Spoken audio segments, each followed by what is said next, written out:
Hoje nós vamos falar do Evangelho, fonte de água viva. E o nosso companheiro começou nos lembrando, que nós já estamos chegando na data limite, que nós já estamos vendo o amanhecer de um novo ciclo no planeta. Então, como é importante, principalmente agora, nós tirarmos o Evangelho da prateleira, tirarmos o Evangelho da mente e trazermos para o coração e para a nossa vivência. Então é sobre este Evangelho que nós vamos estar falando esta noite. E nós vamos começar nos referindo ao capítulo 4 do Evangelho de João, dos versículos 5 a 14, que narram uma passagem de Jesus entre os samaritanos. Então Jesus estava na região da Samaria, próximo ao poço de Jacó. Os seus discípulos haviam ido até a cidade procurar alimento. E Jesus, fatigado da caminhada, sentou-se junto à fonte. Era próximo da hora sexta. E uma mulher da Samaria chegou para tirar água. E Jesus lhe disse: "Dá-me de beber." A mulher ficou surpresa e ela responde assim: "Mas como, sendo tu judeu, pedes a mim de beber? A mim que sou uma samaritana." Porque, na verdade, João comenta isso no Evangelho, os judeus eles não se davam com os samaritanos.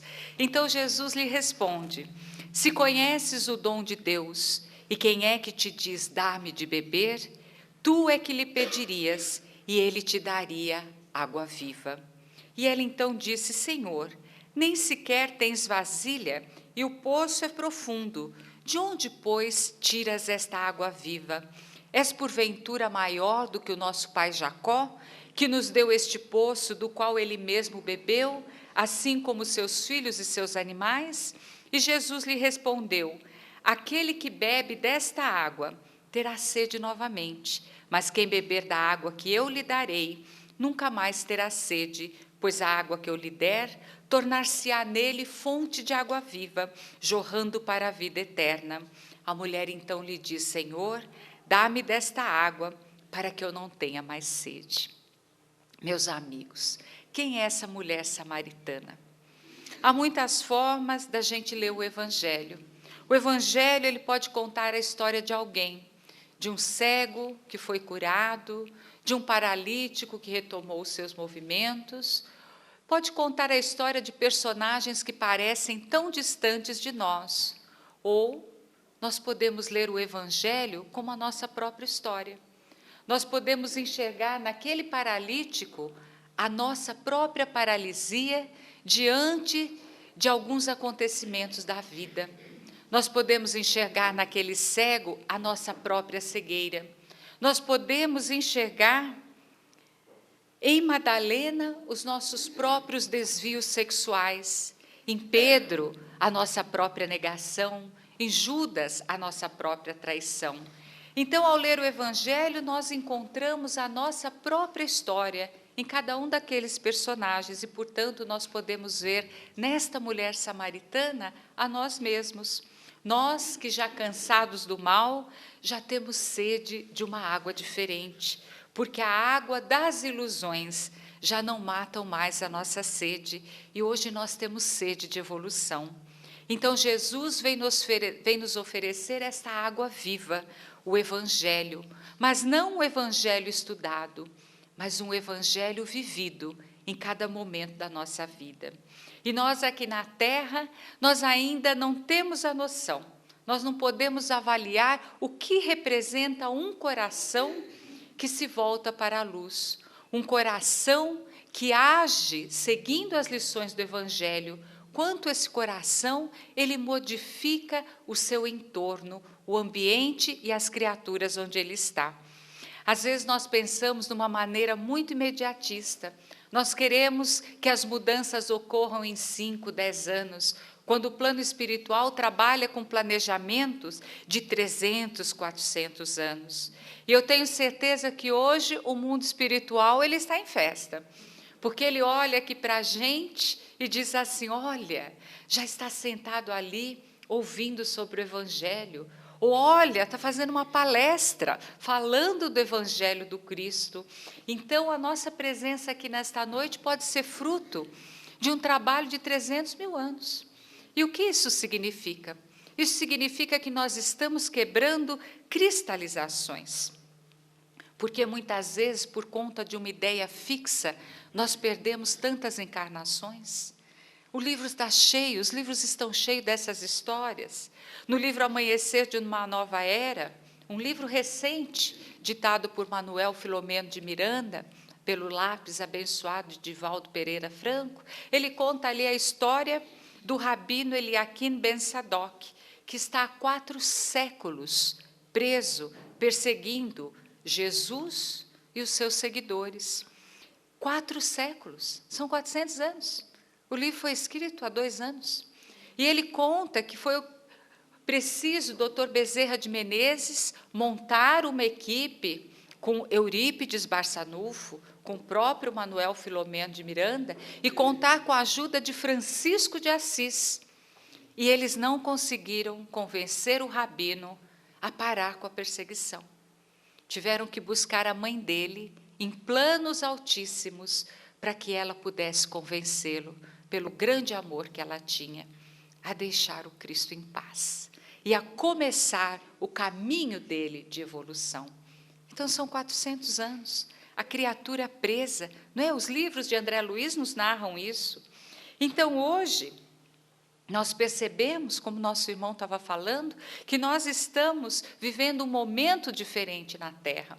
Um momento em que nós estamos sendo convidados para uma visão cósmica, que saia da nossa casa, que saia do nosso bairro, que saia da nossa cidade, e a gente comece a pensar que o próprio planeta Terra, ele integra uma comunidade de mundos.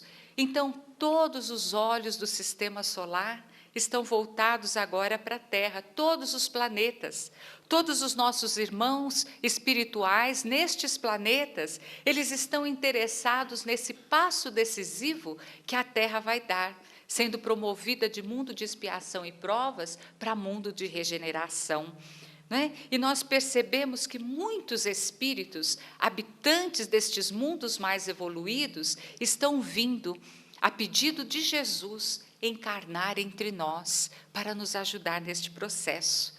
Mas vamos ter em mente que a terra renovada está dentro de cada um de nós. Nós temos esse trabalho, porque ainda esta noite pode ser regeneração nos nossos corações, porque já é regeneração há tantos anos no coração de Chico Xavier, no coração de Irmã Dulce, de Madre Teresa de Calcutá. Então, dependendo da nossa atitude, ainda esta noite, nós podemos estar vivendo a regeneração. Então, quando a Terra penetrar nesta nova escala de mundos, nós teremos um estreitamento de laços, porque quando o Evangelho ele entra no nosso coração, as portas se abrem para que a gente circule livremente. Quanto mais inferior é um espírito, mais difícil se faz a comunicação dos irmãos espirituais com esta criatura. Eles até querem, mas a criatura não alcança. Então, o fato da Terra penetrar numa nova era significa que o planeta vai compartilhar com muito mais intensidade com estes mundos irmãos, não é? E por trás de todo este planejamento está uma figura grandiosa, um espírito puro, que conduz toda esta programação. Um espírito da esfera crística que nós conhecemos aqui na Terra como Jesus, o nosso governador planetário. Então, a ciência estima que o nosso sistema ele tem a idade de 13,7 bilhões de anos e que o planeta Terra ele tenha 4,5 bilhões de anos, mas que o homem só está habitando a Terra há 250 mil anos. Então, desde o momento em que a Terra ainda era uma bola de fogo, desde aquele primeiro momento em que aqui era uma massa disforme, como está lá narrado no Evangelho de João, e que Jesus estava aqui comandando toda essa nossa evolução. Desde aquela época, Jesus já era um espírito puro, um espírito da esfera crística, co-criador com o Pai, o Pai pensava e o Cristo atuava como verbo. Então, naquela época, desde aquela época, Jesus já conseguia compreender os pensamentos de Deus e transformá-los em ação. Então, esse é o nosso guia e modelo. Então, Jesus conhece paisagens no infinito que nós nem imaginamos. No livro O Espírito e o Tempo, Humberto de Campos, Herculano Pires, né? O livro é O Espírito e o Tempo. Herculano Pires, ele conta a história que certa feita Chico Xavier estava lá na sua cozinha e Emmanuel chegou e ele diz assim: Emmanuel, eu queria tanto entender Jesus e Deus. E Emmanuel diz assim para ele: Chico, Deus é o nosso Pai Criador e Jesus é o governador planetário, isso já está bom. Mas eu queria tanto compreender mais, eu queria ver. E aí o Emmanuel disse: tá bom, se prepara que eu vou te levar para uma viagem. Então ele desdobrou ali o Chico e ele foi subindo com o Chico viu a casa dele, depois viu o estado, foi subindo, viu a Terra e foi se distanciando, viu a galáxia, foi se distanciando, viu aquele conglomerado. Aí o Chico não deu mais conta daquilo tudo, falou para o Emmanuel assim: Emmanuel, a gente pode voltar? Me deu uma vontade de tomar um café. Por quê? Porque perdeu o chão, não acontece com a gente? A gente fica, às vezes, muito tempo fora de casa, aqui mesmo, pisando na terra, e a gente sente falta daquela coisa que a gente conhece. Então, o Emmanuel, de volta ali à cozinha do Chico, disse assim: Chico, você viu aquele conglomerado de estrelas? É ali que o nosso mestre opera. Agora, Deus está muito para lá, você não deu conta. Então, o Chico, ele se deu conta da grandeza de Jesus. E diz Emmanuel que um dia nós entenderemos isto, que todos nós estamos a serviço religioso, porque todos estamos a serviço de Deus, desde o padeiro que levanta cedo, o lixeiro que recolhe o lixo, a professora que ensina as primeiras letras, desde o engenheiro que projeta as pontes, todos nós estamos a serviço de Deus, porque no universo todo o trabalho do bem é um cântico de glorificação a Deus, porque cada uma dessas criaturas estão garantindo o piso para a nossa evolução. Todo o nosso trabalho no bem, quando a gente sai de manhã para fazer ali o nosso trabalho, para dar a nossa contribuição, e a gente acha que a gente está indo trabalhar para manter só o nosso sustento, não, nós estamos garantindo o piso de evolução de outra pessoa. Então, todos nós um dia vamos enxergar que a Terra é um templo, e que todos nós estamos aqui a serviço de Deus. Então é assim que o Cristo vê todo o planeta Terra como um grande templo que glorifica a Deus. Por esta razão, quando a doutrina espírita fala do Evangelho de Jesus, ela não está falando de um livro de orações, nem de um conjunto de dogmas religiosos, ela está falando de um conjunto de experiências, ou seja, um espírito que está à nossa frente há bilhões de anos, que veio até nós e disse assim: eu vou transmitir a minha experiência para vocês, eu vou compartilhar com vocês tudo que eu sei. E ele disse isso. Antes da crucificação, Jesus reuniu os apóstolos e disse assim: eu vos tenho chamado amigos, porque tudo quanto eu aprendi do meu Pai, eu compartilhei com vocês. Então é como se ele estivesse nos entregando toda a experiência dele. Quando ele diz bem-aventurados os humildes, ele está falando de uma experiência de bilhões de anos. Porque a conquista da humildade é a conquista de um tesouro que abre a porta não só aqui na Terra, em todo o universo.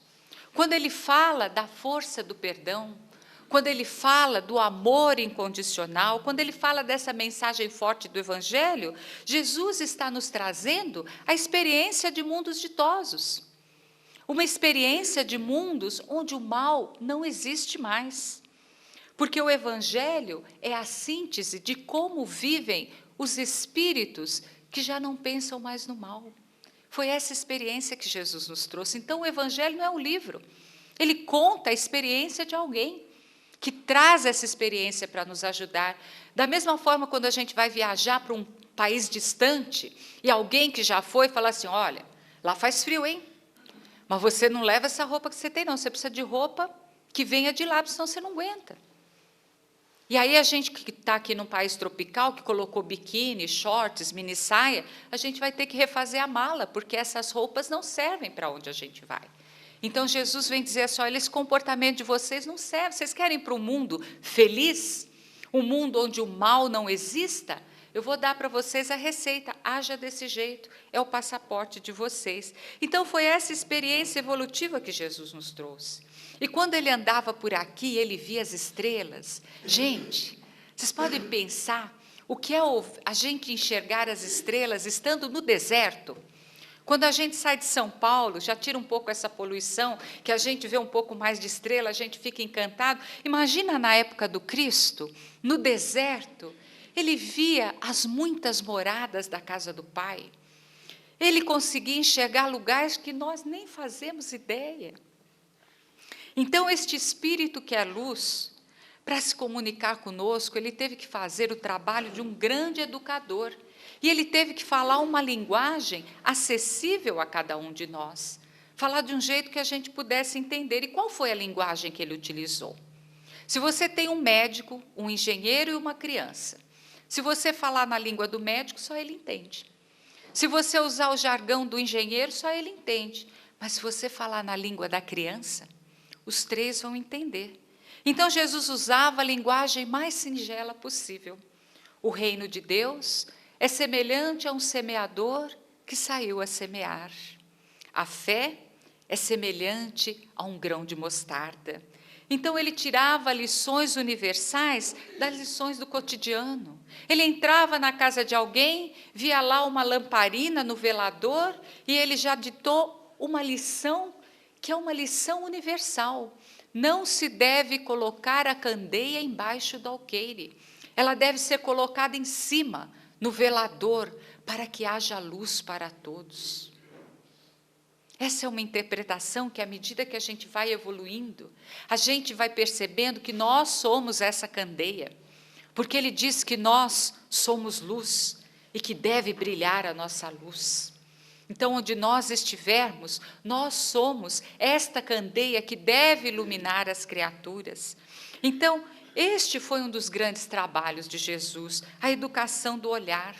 Nós muitas vezes olhamos e não enxergamos, ou nós só enxergamos o lado ruim. Vem uma dificuldade, vem um problema, e o que a gente faz? A gente reza para o problema ser afastado. A gente reza para mudar a situação, quando, na maioria das vezes, a situação vem para nos mudar. Então, a gente precisa ter outro olhar. Por que eu estou enfrentando este problema? Ele quer me dizer alguma coisa, ele quer me ensinar alguma coisa, nós temos que mudar o olhar. Então, é necessário educarmos a nossa forma de ver as coisas. Humberto de Campos, ele conta uma história, que certa feita Jesus passava pela rua com os discípulos e tinha lá um cachorro morto. Imagina naquele calor, um cachorro ali morto há dias. Então os discípulos passavam e um dizia assim, nossa, que cheiro horrível, nossa, mas que coisa feia, nossa, que imagem horrorosa. Todos passaram e falaram mal do cachorro. Quando Jesus passou, ele disse assim, mas que belos dentes tinha esse animal. Ninguém viu o dente do cachorro.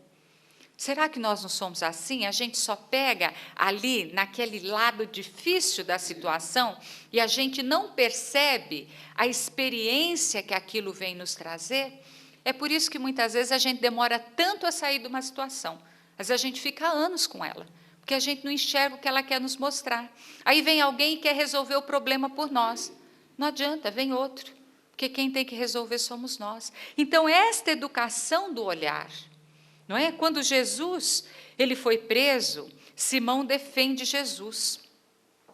Ele desembainha a espada e corta a orelha do soldado. Então Jesus diz assim, Simão, recolhe a tua espada, porque quem com ferro fere, com ferro será ferido. O que ele estava mostrando ali? A lei de ação e reação, de causa e efeito. E ele diz assim, se eu quisesse, eu pediria a meu pai e ele me enviaria uma legião de anjos, ou seja, Simão. Eles só estão me prendendo porque eu estou deixando. E por que ele permitiu? Porque a lição da cruz era necessária. Ali tinha um grande aprendizado para todos nós, porque Jesus iria nos ensinar que muitas vezes, nas aparentes derrotas da vida, estão as lições mais preciosas para o espírito imortal. Às vezes a gente acha que está perdendo, mas espiritualmente nós estamos ganhando. Agora, quem na Terra fez todo esse trabalho? Porque nós vemos muitas criaturas, né? Nós estamos ali acostumados com intelectuais, com filósofos, que manda fazer. Mas Jesus não mandou, ele foi ali, ele fez. Nós não vemos nada, nenhuma lição do Evangelho que o Cristo não tenha vivido para nos mostrar como proceder nas dificuldades. E outro dia eu estava lendo um livro e ele narra um fato ocorrido com o bispo anglicano da África do Sul, chamado Desmond Tutu, que foi inclusive ganhador do Prêmio Nobel da Paz. Ele foi visitar o Museu do Holocausto, e ali no museu tem um livro na entrada, onde você pode deixar uma mensagem, né, e assinar. E ele escreveu assim: Deus ampare e dê forças aos judeus e às vítimas, para que elas possam perdoar as pessoas que fizeram isso. E essas palavras se tornaram um escândalo internacional. E depois um repórter do New York Times foi entrevistá-lo e disse assim: você está zombando do sofrimento das vítimas? E ele respondeu: meu filho, eu sou negro, eu nasci na África do Sul, eu vivi o apartheid, eu sei o que é sofrimento, eu jamais zombaria do sofrimento de alguém. E aí o repórter fala assim para ele: mas esse Jesus aí, esse Jesus que você segue, ele ensina a perdoar essas pessoas que fizeram isso? Ele diz: meu amigo, o meu Jesus, o meu Cristo, o Cristo que eu sigo, ele foi crucificado, ele foi assassinado numa cruz, e do alto da cruz infamante, ele rogou ao Pai para que nos perdoasse. Então o Jesus que eu sigo, o Cristo que eu sigo, ele não ensina perdão das salas com ar-condicionado. O perdão, ele ensinou pregado numa cruz. Então, este é o nosso guia e modelo. Ele ensinou o perdão na cruz. Ele experimentou todo o sofrimento humano: sarcasmo dos inimigos, abandono dos amigos, perseguição, agressão física, morte infamante, incompreensão de todos aqueles que ele beneficiou, todas as pessoas que ele ajudou não estavam ali. Naquela época, bastava chegar um cego e dizer assim: olha, eu era cego, todos me conheciam, ele me curou. Um leproso, limpo. Um paralítico, caminhando. E Jesus seria absolvido, mas não apareceu ninguém. Ele recebeu a ingratidão e a incompreensão de todos, o abandono dos mais amados, negação por parte dos mais íntimos, incompreensão da família, morte dolorosa. E quais foram as suas palavras? Pai, perdoa-lhes, eles não sabem o que fazem. Então, no auge da aparente derrota, a lição imorredora do perdão. Esse é o nosso modelo. Mas aqui tem um detalhe: se nós pegássemos as nossas reencarnações nos últimos 200 anos, a gente ia começar a chorar aqui, porque nós já aprontamos muito. Mas Jesus, ele estava quites com a lei. Ele não devia nada. Então, ele passou tudo porque ele quis nos mostrar o que era o amor incondicional. Por isso que Emmanuel diz assim: Jesus envolve toda a terra com a sua aura magnânima e com o seu amor sem fim. O nosso sol, ele está imantado com as irradiações do Cristo. Então, quando sai o sol agora, a gente abre os braços assim e vamos nos deixar banhar por essas irradiações de Jesus. Nós não vivemos sem o sol. Olha, hoje já esfriou e a gente está sentindo falta. Se amanhã ficar um dia cinzento, a gente já começa a ficar triste. Por quê? Porque o sol, ele traz vida. Os raios de sol desintegram todos os miasmas, todos os pensamentos infelizes que nós temos. Se não fosse o sol, nós morreríamos asfixiados pelos nossos pensamentos. Por isso que há tanto suicídio nesses países que ficam com muito tempo de inverno e não tem sol. E nós aqui na pátria do Cruzeiro, na pátria do Evangelho, somos abençoados com este sol que traz a energia do Cristo. Então é um amor indescritível, que nós não somos capazes ainda de sentir nem por um filho. Na passagem da crucificação tem um momento em que Jesus está com Pilatos e que Pilatos diz assim: dize-me a verdade. E Jesus faz silêncio. E esse silêncio intrigou os estudiosos de muitas épocas. Então imagine uma vida inteira de exemplos. Jesus todo amor, curou cego, lavou a lepra, curou paralíticos, nos trouxe as verdades mais sublimes, exemplificou, viveu cada palavra. E Pilatos pede para ele dizer a verdade. Pilatos não viu nada disso. Aqui tem uma grande lição. Quando o nosso exemplo não transforma, então a gente deve economizar as palavras. Porque o que há de mais transformador é o exemplo.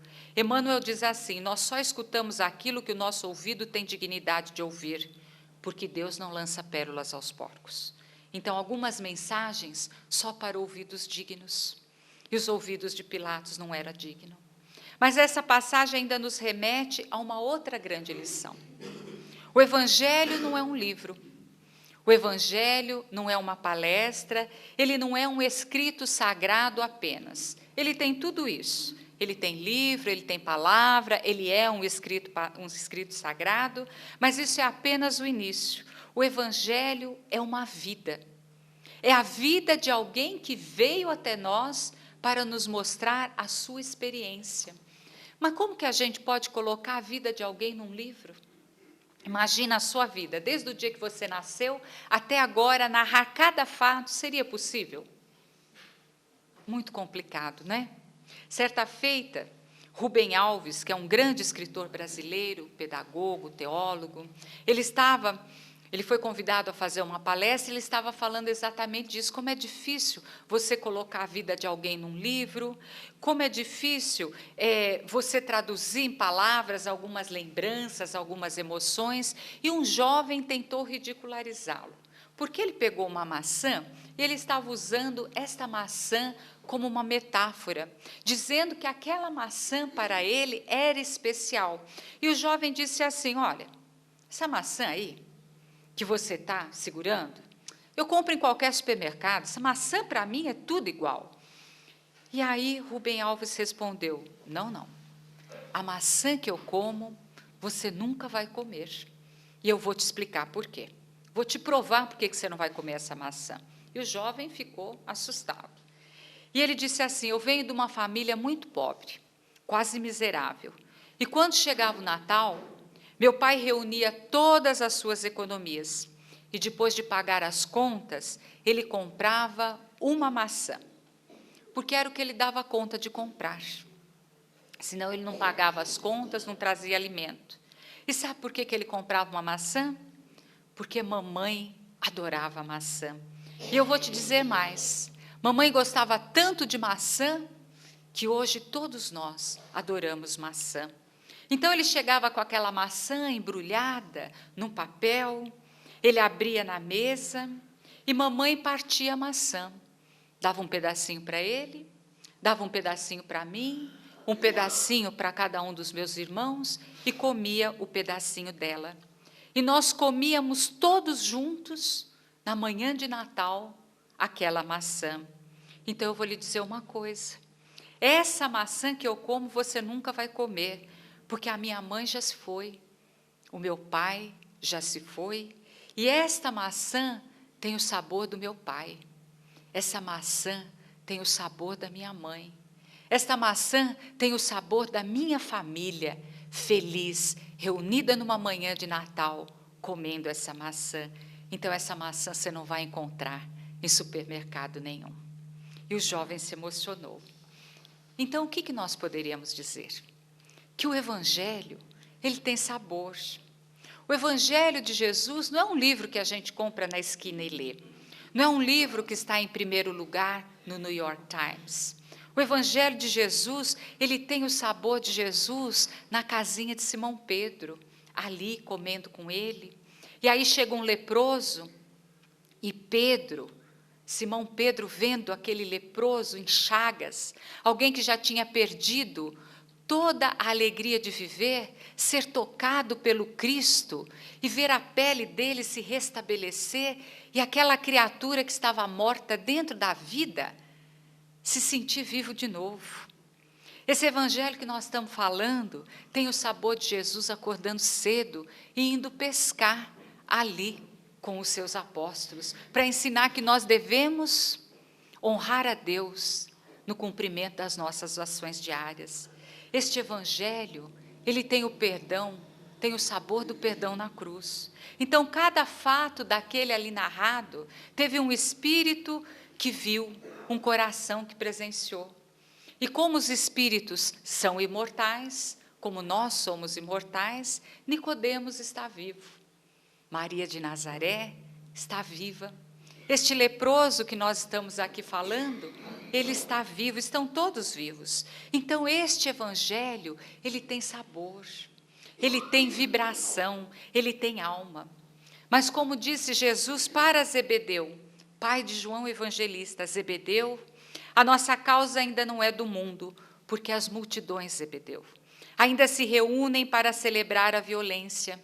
As multidões ainda se reúnem para celebrar o gozo fácil, a alegria passageira. As multidões estão nos lugares de engano ou estão percorrendo as vias do equívoco. Por enquanto, a causa do Evangelho é a causa dos corações que passaram a desejar novos tipos de emoção. Emoções boas para a sua alma. O Evangelho é para os espíritos que estão sentindo necessidade de uma água diferente, que estão querendo beber de algo diferente, estão querendo viver uma experiência única que vai mudar o curso das suas vidas. Para essas almas, há um clarão diferente no Evangelho. Então, há um sabor de experiência em cada fato daquele ali narrado, porque ele deixa de ser história e ele passa a ser vida, ele passa a ser testemunho.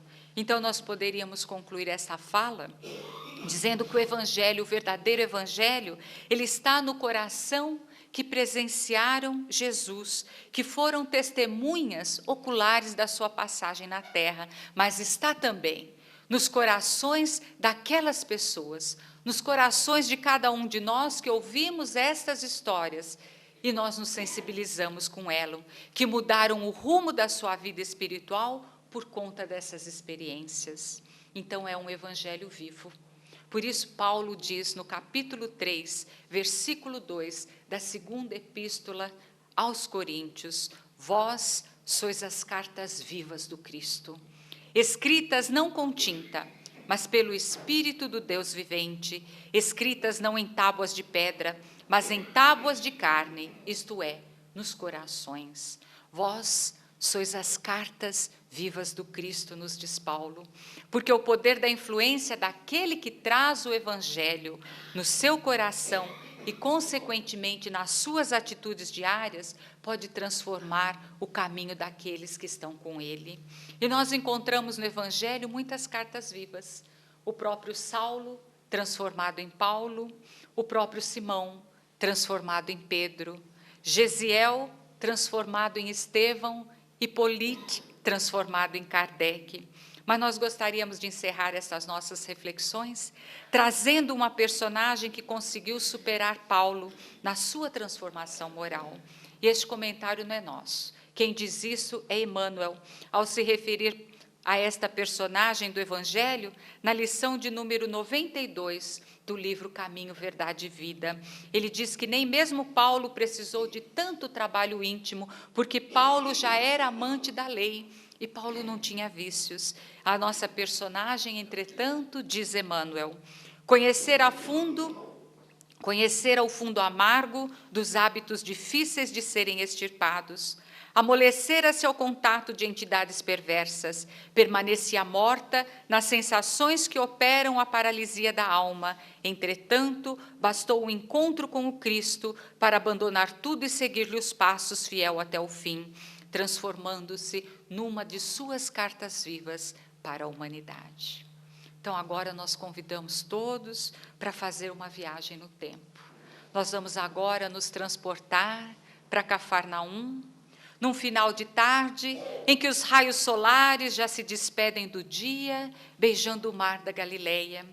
E uma mulher, profundamente perturbada, busca Jesus, sedenta da água nova, sedenta da água da fonte da vida. O diálogo é comovente. Jesus inicia a conversação, falando-lhe suavemente: Maria, tu me conheces? Ó Maria, ergo bonus pastor sum. Eu sou o bom pastor e conheço as minhas ovelhas uma a uma. Senhor, se tu me conheces, tu sabes que sou uma pervertida. Não, Maria, eu sei apenas que tu estás doente. Mas, Senhor, eu vivo num lupanar, que é também um lar, Maria. Mas ali eu sou mercadoria.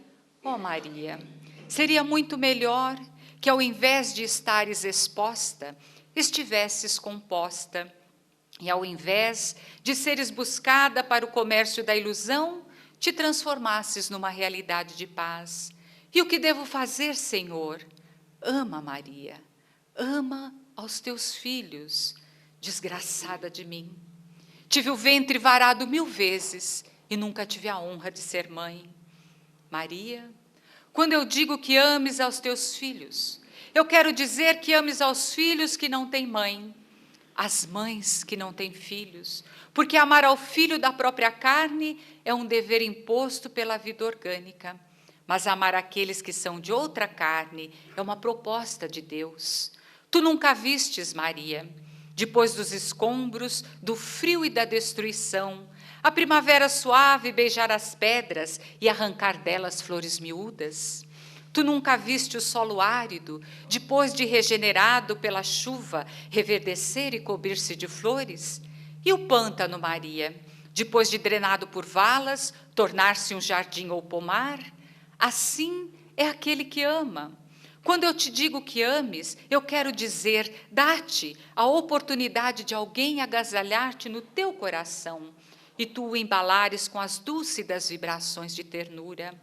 Vai, Maria, e ama. Um dia, Senhor, eu te daria a minha vida, dá-la-ei agora. É cedo, Maria, mas um dia, que não está muito longe nem muito perto, eu te pedirei a vida. E a meretriz de Magdala, Miriam de Migdol, saiu dali e nunca mais esqueceu aquele doce diálogo.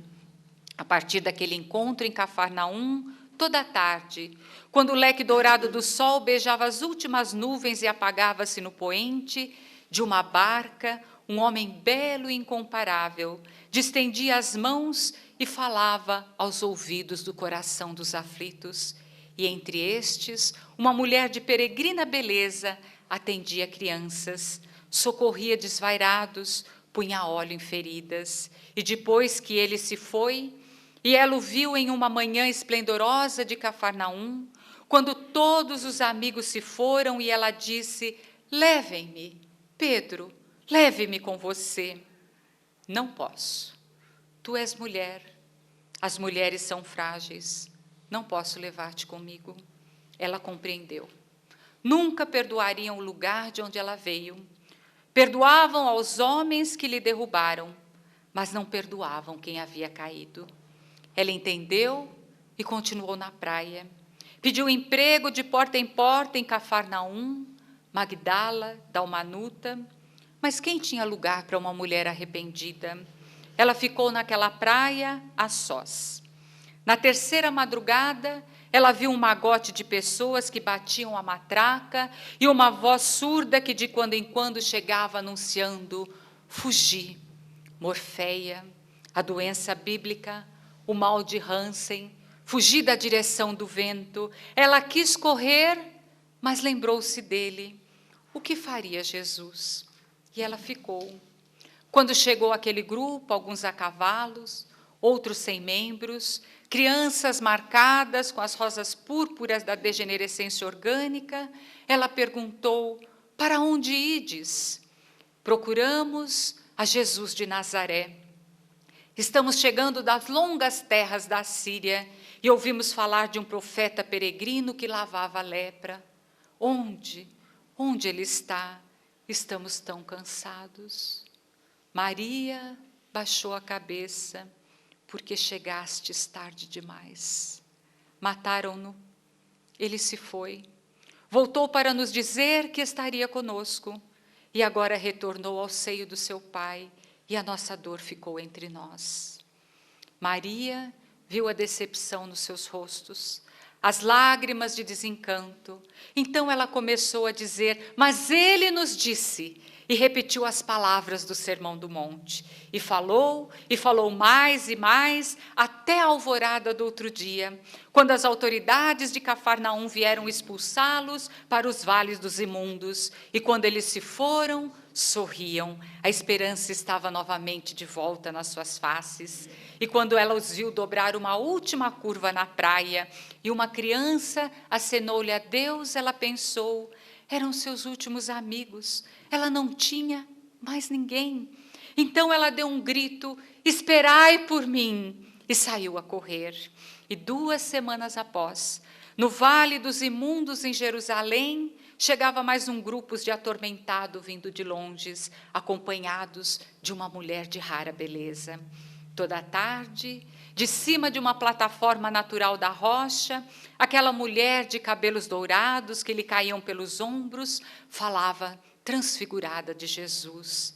E ela começava o seu discurso dizendo: vós, os leprosos. Um dia, ela se banhava numa cascata e, olhando o peito, notou uma despigmentação. Tentou limpá-la, tomou de um seixo e cravou-o. Não sentiu dor.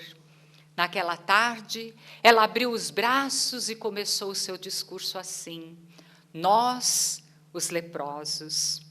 Maria bebeu da fonte da água viva e fez florescer o Evangelho no seu próprio coração.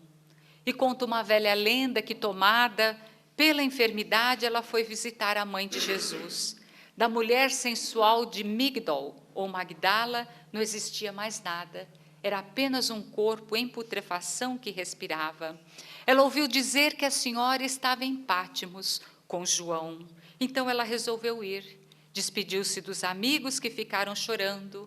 Ela viajava à noite por causa do sol inclemente e durante o dia descansava sobre a sombra das árvores frondosas. As crianças atiravam-lhe migalhas e ela jornadeou, até que, exausta, tombou às portas de Éfeso em delírio de febre.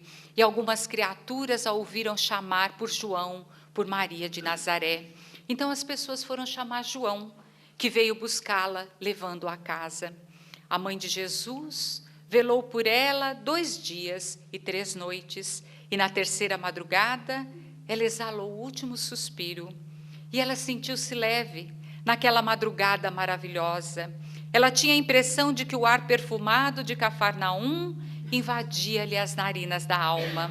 Ela escutava um coral longínquo e ela sentia mãos que a levavam para aquela praia. Então ela se viu ali, próximo à casa de Simão Barjonas, naquela praia onde ela havia conversado com Jesus numa noite inesquecível. Fazia 33 anos. Ela estava ali novamente. Olhou-se, estava jovem, exuberante. Então ela fitou o mar e viu que entre as ondas uma claridade tornava-se agigantada. E à medida que a onda trazia a luz, ela reconheceu Jesus. Os braços, as chagas nos pulsos, ela correu em sua direção e atirou-se-lhe nos braços, gritando: Rabone, mestre. Maria, venho buscar-te conforme te disse. Eu te pedi o sacrifício e agora quero coroar-te de estrelas. A ex-meretriz de Magdala desmaiou nos braços de Jesus. E uma lenda oriental conta que naquela noite, quando olhava o zimbório estrelado, um astrólogo persa percebeu a claridade de uma novíssima. Não era uma estrela, era o rastro de luz de Maria de Magdala adentrando pelo reino dos céus. Meus amigos, o Evangelho é esta fonte de água viva. Quem bebe desta água torna-se uma verdadeira carta viva do Cristo, que nós possamos trabalhar incessantemente para deixar pegadas de luz onde quer que estejamos, para que nós possamos, também nós, nos transformar numa carta viva do Senhor, de tal forma possamos viver esta encarnação, que ao final dela, como Paulo, também possamos dizer: já não sou eu quem vivo, mas é o Cristo que vive em mim. Eu agradeço a paciência de todos vocês e quero compartilhar com todos esta alegria de trazer no coração este Evangelho, que possamos nos tornar uma carta viva do Senhor. Muito obrigada.